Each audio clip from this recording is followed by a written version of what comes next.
Hey, Princey, welcome back, honey, to Aquarius After Dark. And today we are going to discuss the one and only Capri. Okay, listen, I am on book one, and this is my third time reading the book. So grab a snack because we're going to unpack each book. Not tonight. Tonight is just book one, okay? So just know that Capri is definitely stepping into her own, and we are going to talk about it all. Let's get to it, good people. Okay. All right. So we start off the book with how it ended in Capadonna's book. So Capri has decided to go backpacking for a year. Okay. She feels like she needs to find herself, how to stand on her own, where she's not Capone and Capadonna's little sister, right? She want to know what it is like to just be Capri because she's made some terrible decisions in men, okay? And she really wants the type of love that her brothers offer to their women, okay? Aaron and Aaliyah is living the life, okay? And Capri is like, Lord, how do I get that? How do I get there? And she's very deserving of it. It's just timing. I feel like timing is everything when it comes to Capri. When the moment that I was very shocked about was Quamir getting on the plane and letting her leave. I didn't see that coming. I thought that he was going to confess his love and in that moment be everything that she needed. However, there wouldn't be a Capri book, right? There would be no need for one because we know if you've read the book that Quamir is everything, all the things that she needs. But he allowed her to leave so that she can come back and be ready for the type of love that he is ready to give her. I mean, we all know, and I say this all the time, that's a good man, Savannah. Okay. I love him real bad. Okay. So let's just get into the discussion. Okay. So Capri being in Singapore really forced her to learn how to be alone. That is something that is difficult when you have been surrounded by love and family and friends and just all the things. You've never had to stand in anything by yourself. It was always people with you, right? She learned how to actually enjoy her own company. And the fact that she stayed in touch with Quamir the entire time she was in Singapore. Felt some type of way when Capri cried and called Capadonna and he was going to be on his way. And then she changed her mind when Aaliyah called her the next day asking her what was the weather like and how should she pack for Capadonna. That was so touching just to know that somebody is going to always show up for you, right? But in that moment, that's not what she needed, right? She needed to sit in it, to stay in it, to develop, to grow, just to heal from all the trauma. Because let's just be real, dating Kincaid, that was traumatic, okay? The ending was traumatic. The entire ride with Naheem was traumatic. It brought a lot of trauma in her life, which caused her to act outside of her character, right? To take whatever type of love showed up in her world. Not the love she deserved, but just whatever it is that they were offering at the time. You know what I'm saying? Like she even related sex to whatever was making her feel good in the moment, irregardless of if the person is talking to someone, because we know that Naheem ended up having a girlfriend, right? And even she noticed that whenever they were on the outs, Naheem was in her bed. And then when Naheem and his girlfriend were good, she didn't hear from him. Right? So that is I'm going to use you for a purpose. That's not a healthy type of relationship. Kincaid. With Kincaid, I feel like he was definitely a rebound. We talked about this before. He came into her life when she needed an escape from what was happening in her marriage, right? He was fun. He was exciting. Yes, it was very, I'm not going to say liberating because that might not be the right word, but he was definitely there for a moment of fun to take her mind away from all her problems and woes that she was experiencing with Naheem. Okay. So a discussion question is, did Capri make the right decision by leaving for Singapore? I'm going to say yes. It allowed her time to heal. It allowed her time to grow into the woman that she is, that we see now in her books, right? Could she have grown if she stayed in New York? I do not think so because everybody was still there, right? Everybody had a hand in her life, especially her brothers. Her brothers were more like an extension of her dad. And she has a dad. She didn't need two more dads. They consider her baby girl. They was in protective mode when Capri has shown time and time again that she can stand on her own. She didn't need them to be so overly protective.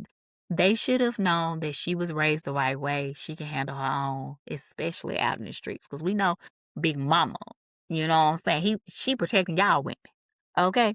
Did anyone else love seeing Capri choose herself first? Baby, for the first time in forever, Capri chose Capri. And she chose Quamir as a good friend. Quamir also showed up as a friend and not forcing a relationship, just friendship. God, that's why I love that man so much, right? I'm a sucker for friends and lovers all day, every freaking day. Give it to me. Give it to me because that foundation can't be shushed, can't be destroyed, right? Even if you're not in love with the person, you have a foundation and you have a friendship because love is action, love is an emotion, love is a feeling, and you can fall in and out of love, but a friendship is there to stand the test of times, right? Absolutely right. Okay. Let us move on to Quamir. Okay, baby. Quamir, Sir Quamir. Yes. Okay. Okay. So, can we please talk about how Quamir knew things about Capri that nobody else knew? Nobody. Her brothers. She wasn't vulnerable with her brothers the way she was with Quamir. Quamir saw everything. When I say everything, the tears, the crying, the snot nose over a man, the healing. You know what I'm saying? And I love how he said, I would never take credit for her healing. That was her journey. That was her choice. She did all the work by herself. I was just there to stand in it with her. I was just there to hold her hand through it. Oh my God. Who wrote this man? He knew she cried during the holidays when she wanted to come back home. He knew she wanted to come back home. Nobody else knew except for Capadonna. Capadonna did know. He knew she was lonely. Meanwhile, everyone else thought she was living her best life overseas, right? But he was paying close attention and he talked to her every day. He texted her every day. They made a celibacy pact. What man do you know is going to wait on a woman to return and also not talk to nobody else? My God. My God. Okay. Jesus. I loved how he basically marched into the lion's den for her. When he decided, I like how before she left that he told Capadonna when Capri is ready for the type of love that he is ready to give her, he is going to be all gas, no brakes. Very romantic. And of course, during this book, we see that he goes to her brothers as well as her dad and his dad because their family is really close and he don't want to do anything to jeopardize the family's relationship with each other. You know what I'm saying? So he's like, I'm coming to you guys as a man to tell you that Capri is ready and I am ready to give her the type of love that she deserves. I'm really not asking y'all blessing. It's more like I'm letting y'all know. You know what I'm saying? Because my man is very unhinged, period. But okay.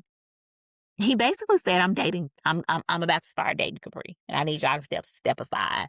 I love the part where he told Capadonna and Capone after, the dads gave their blessing that he needed them to respect his relationship with Capri. Just like they don't allow anybody to interfere with their women. He wants the same respect when it comes to Capri. When he says he got her, and let him do it. The respect. God, the respect.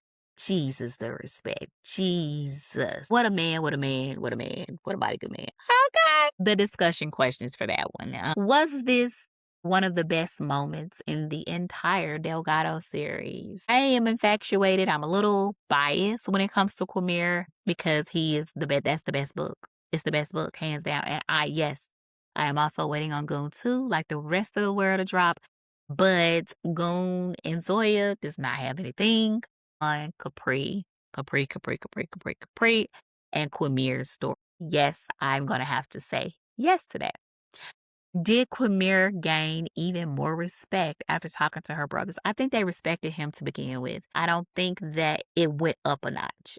I believe that they were very in tune with how he always had her, how he said, I got her in the shootouts that took place prior to Capri leaving to go to Singapore. Even Capadonna was like, I watch how you handle her. He's like, yeah, you're hard in the streets, but you are so soft when it comes to our sister. You know what I'm saying? And you protect her and you shield her and you, God, Jesus, I see it too, Capadonna. I see it too, Cap. Okay.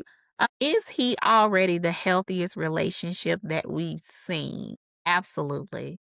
I would say thus far. There was so much going on with Capone and Aaron and the Naheem and situation. So yeah, Capadonna rescuing Aliyah. So much going on in that situation. Cap had just got out of jail, basically sold to somebody. Like Jesus. Okay, so the answer for me would be yes on that indefinite. Okay, so let's talk about Brandy, which is Quamir's baby mama. You know, I'm a girl for just how she was introduced as Waterhead as he was texting her where she was asking a question that didn't really require an answer. You know that Quamir is going to show up. He always show up for his daughter, so there was no reason for you to text him to ask him, was he going to get Peach? Yes, Peach is Quamir's daughter's name. Yes, I love Peach. Jesus. But they were all at Jaden's tournament.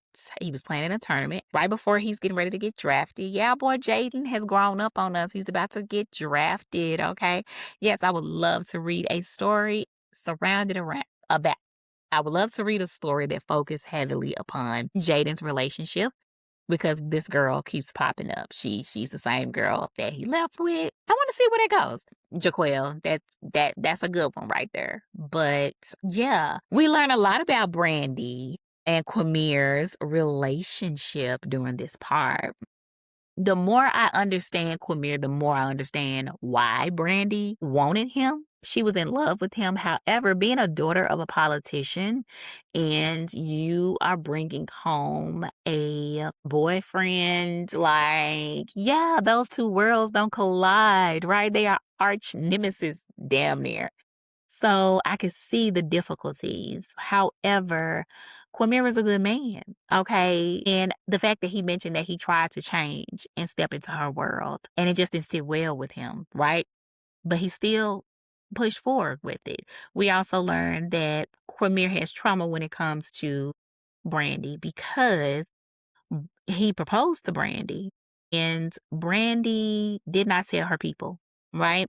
He's going around bragging, telling everybody they're engaged. And while no one knows on her side of the family that they're engaged, she actually breaks it off with him and gives him his ring back. Unbeknownst to him, Brandy is now pregnant. She hides her pregnancy. She runs away to Atlanta, right? And when word get back to Quamir that she is pregnant, he basically put a gun, no, well, showed her. Okay. So Quamir basically showed her a picture of her dad being out and was like, okay, I will off him, basically, if you do not bring your ass back here with my daughter. So he's missed the first 6 months of his daughter, the whole pregnancy, all the things. That's a little disheartening, okay? To keep Peach away from him, what is wrong with that food? So, did Brandy ever really love Mir? I think she was infatuated with Quamir. I don't think that she was in love with him because we got flashbacks of her and Quamir and Capri in college, and Capri did admit that Brandy was cheating on him. So, no, I don't think that that's love, okay? Was Mir justified in how he treats Brandy now? Abso-freaking-lutely. That man treats that girl like she is nobody to him, right? There is no level of respect, okay? Brandy is still crazy about him. You got a whole man at your house, and you worried about who Quamir with.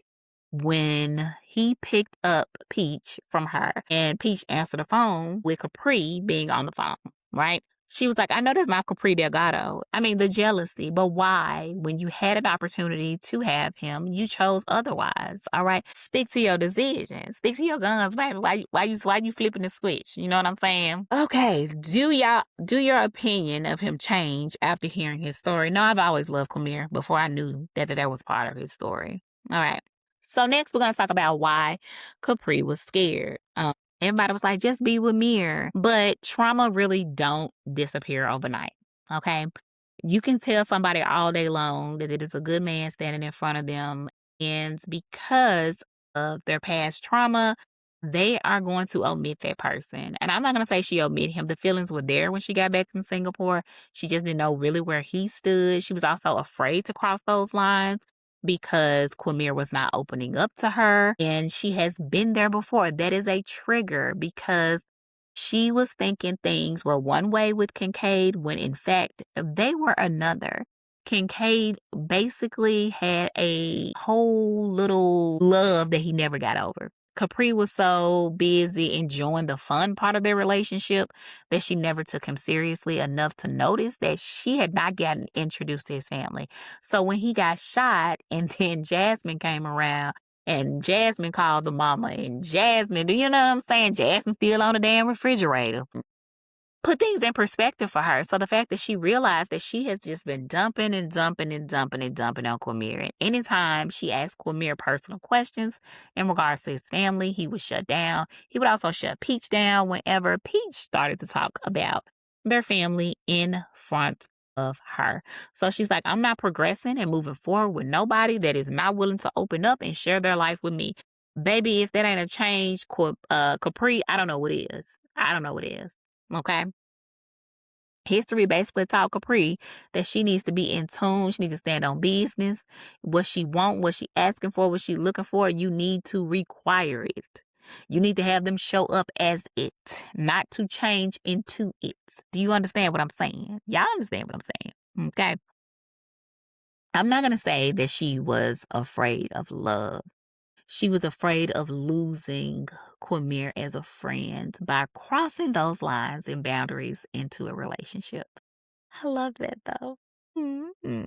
Yeah. Do I understand Capri's hesitation? I just explained that thoroughly. But I love how Quamir kept saying, baby, I'm not Kincaid. We are not in the same basket. Don't ever compare me to him because that's not what that is. You know what I'm saying? Give my man a chance, Capri. Where was I frustrated with her? Absolutely. Because, of course, this is my third time reading the book. Spoiler. Yes, since this is my third time reading the book, I'm very familiar with what is it going to turn into. But let's just say I'm Capri in this moment. I think it's okay for her to be hesitant, to be a little reserved, to cross the lines with him, for sure. Did Quamir handle her fears perfectly? He tried to. I won't say that it was perfect, but I definitely think that he handled her with care and was very delicate with her. And that's what she needs, okay? Even Big Mama needs somebody that's going to handle them with care, okay? Now, baby, let's talk about the date. The date, okay? First of all, her friend Jessie was a hot mess express, okay? There is no way Jess could be my fucking friend. And here's the reasons why. She ain't shit. That's another reason, okay? The things that she was doing seemed that she was another user in Capri's life. Capri is a good person, a good woman. She's a good friend. She's going to go above and beyond. But I felt like it was getting to the point where I'm not going to buy your friendship. I'm not going to do that. No, just because we have history together does not mean that I need to carry you into the present and the future of my life, right? Just being close to Brandy and making accommodations for Brandy on the trip was weird because didn't Brandy sleep with your boyfriend? So why are we doing this? Why are we catering to Brandy? Why are we letting Brandy get the best of the best rooms? Why are we allowing Brandy to just come into this situation when you shouldn't even be Brandy friend? Brandy shouldn't even be here, right? And when Quamir told Capri that she was not going to charter a jet for Jessie, I loved it. She needs somebody that's going to help her see who people really are, right? Abso-freaking-lutely. The blind date that Jess set Capri up with, I feel like it didn't say specifically that Quamir sabotaged that part. Because remember, Jess was like, let's go out like we did when we were in college and I got somebody for you. He had her phone that night before. I'm going to just step out here on faith and say that he texted dude and was like, don't you show your ass up to this damn meeting. Okay, that's just me. I could be wrong because it was never talked about. We never go back to that part of it. However, she goes out with Jess and it is boring. Jess ain't drinking. If Jess talk about her fiance one more time on a girls' night out, they're supposed to be reminiscent of our college days, I'm gonna lose my shit. Okay. So suddenly the date doesn't show. Okay. Very interesting that Capri texts Mason. Mason is a guy that is interested in her that she met at the bar. He is also, I think he's a football player. I think he's a football player, if I recall correctly, right? And he shows up with a Bentley in the hood. This ain't gonna work, Playboy. This ain't gonna work, okay? For so many reasons, okay? The fact that you have security with you and a Bentley in the hood, Capri has to remain unnoticed. She can't be in the spotlight, right? She can't be photographed. It just won't work. They are from two different worlds, right? Capri is not impressed by a Bentley, or her brothers has Royces, they charter jets. Like, you have to know that it takes a special type of man to get with a woman like Capri. Boy, Capri could protect you. The fuck we doing with security? Security ain't got shit on Capri. Okay, period. It just is what it is. And then he wants to take her to like this fine dining restaurant. Baby, again, Big Mama does not want to do that. She want to go to Ralph's Chicken down the street in the hood, okay? Because that's just how she was raised, okay? So this not gonna work. The fact that he ended up getting a phone call and told her he had to leave, it just gave me bitch ass nigga moves, okay? It just gave you was scared to be in the hood and that you was sick of being uncomfortable or being in a space that made you uncomfortable or scared, right? So Capri get back in her car and she's on her way driving home. Now she is definitely lying to Mir about her location. And when Mir climbs over that damn seat from her trunk, scared the living daylights out of that poor girl, Capri had to pull over and let him drive because she was so damn shooken up. Like, you hid in the car the whole time, throughout the entire time she was on the damn date.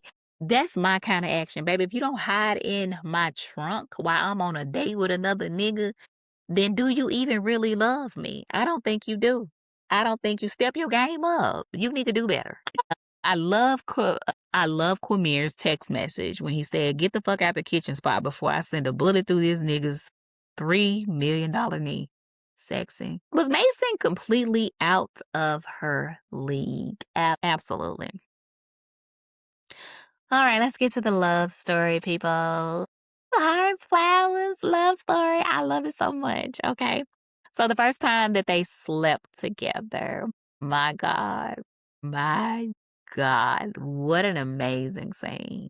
If I do this, there's no coming back from this. I am yours and you are mine. I like it. The scene was so simple yet so beautiful, right?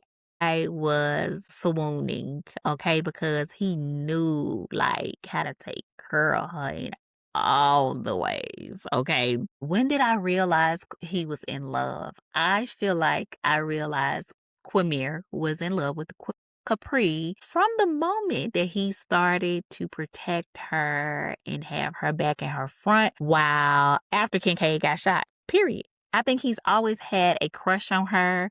It wasn't infatuation, but it was definitely a crush there when they were in college.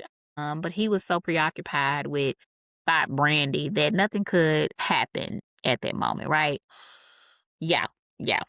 Now with Capella, let's just say I always like to say he's stunned like his daddy, ain't he? Capella want to be like Capadonna so bad, and I love it for him because Cap is a great role model, in my opinion, even with the things that he do in the street to take care of and protect his family and to get money. Let's put all that aside. That nigga's still a good daddy because most people think that when you're in your 20s that you no longer need your parents. You still need them. It may not be the guidance in the same way as do as I say. It's more like, here's what I would do if I was in your situation. Do you get what I'm saying? So even though he missed out on so much of Capella's life, his presence now is huge. He still has an impact on Capella. He is still a role model for Capella. Okay.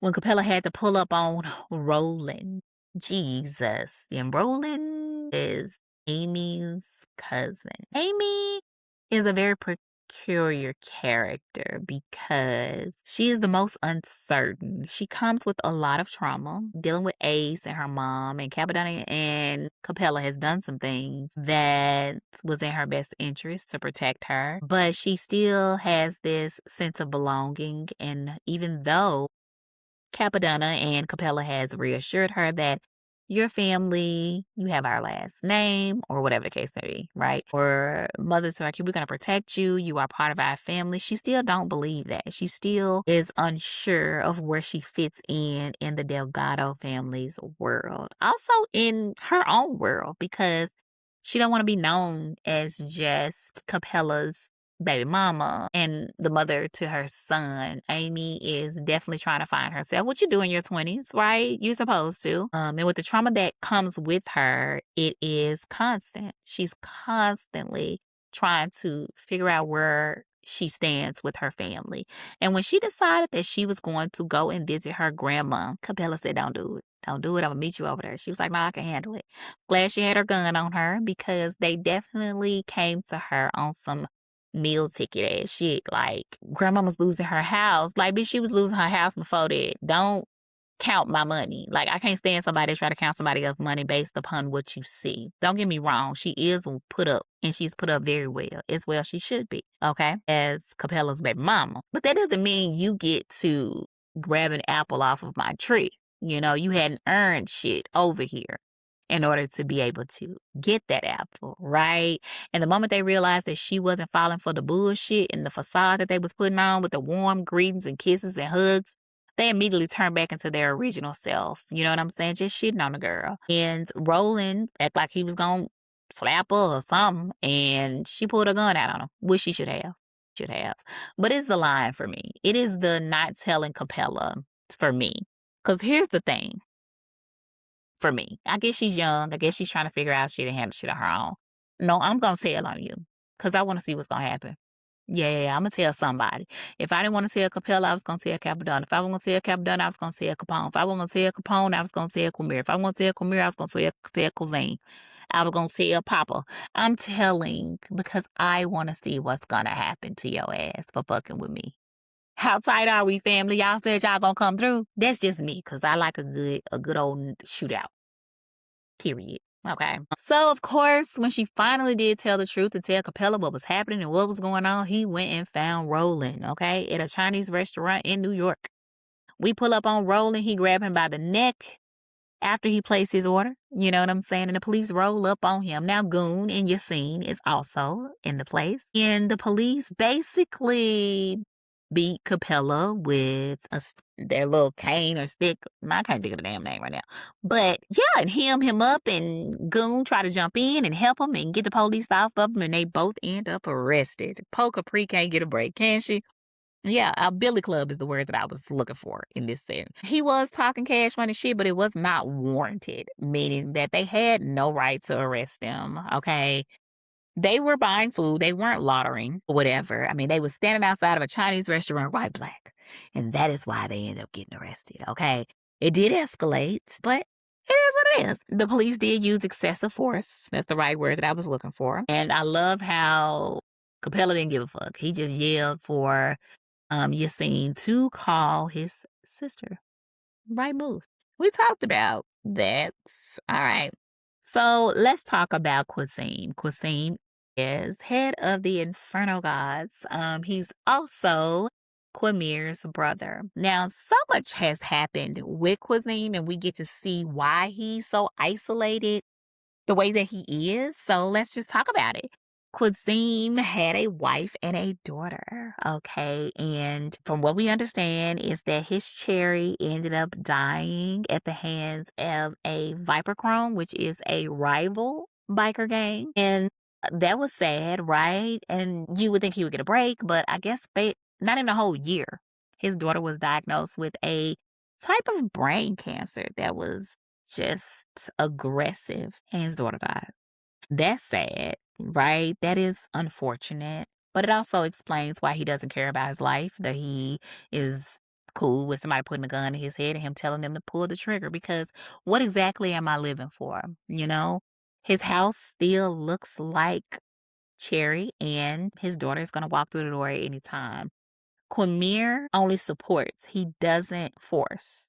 Quamir is such a good person because he see that his brother is suffering and he brings his daughter over to his house because he knows that Quazim loved his daughter. It was good to see how caring Quazim is with his niece and the conversations and just the all around love that he has for her, but also recognizing what his brother is doing. He like, "Hey, nigga, I know what you're doing." You know what I'm saying? And whenever something happens, it seems like Quazim has to go back into his shell and recharge and reboot before he comes back out. Like he's not on the scene like he used to be, according to Quamir. So we know that he does like Blair, but I think that he don't know what to do with those feelings. It may feel like he's cheating on his wife or deceased family, or he's undeserving of, or he knows that he's still stuck in his grief, and Blair deserves better than that. That's what I'm getting. That's what I'm pulling out of Cuisine in this book. Remember, give me a break because I'm trying to stay within the book that we are talking about. So this is the first book that I'm talking about. So next week we'll talk about the next book in Capri. So is Cuisine one of the best written characters in this series? It's a really good question. I'm trying to figure out where I stand with that because I feel like Capri is the best written character in this series. Okay. So I have to be honest. Cuisine backstory is very well, the character development throughout all the characters is phenomenal. Jaquel J does a great job at backstories and what's happening in the present with them, and enough to where the characters get their own book and you're so locked in and you feel like you already know them by the time their book is released, right? So, for instance, I love Capri and Cuisine's story. They are my fave out of the entire Delgado and Inferno series thus far, hands down. So, all right, so my final questions. What was the biggest surprise? Again, I would have to go back to Quamir not getting on their airplane was my biggest surprise because I just knew that he was going to stop her or go with her. Okay. Characters that you wanted to fight. I wanted to fight Brandy and I wanted to fight Jess. I wanted to beat them down. Dear God. Okay. The character that grew on me. Amy and Capri's relationship grew. The MVP of the book will always be Capri. Okay. The biggest clown will still have to go to Capadonna. Do you think Capri finally found herself? Yes, I do. We talked about this already. All right, y'all. I think that this might be my favorite Capri we've ever gotten.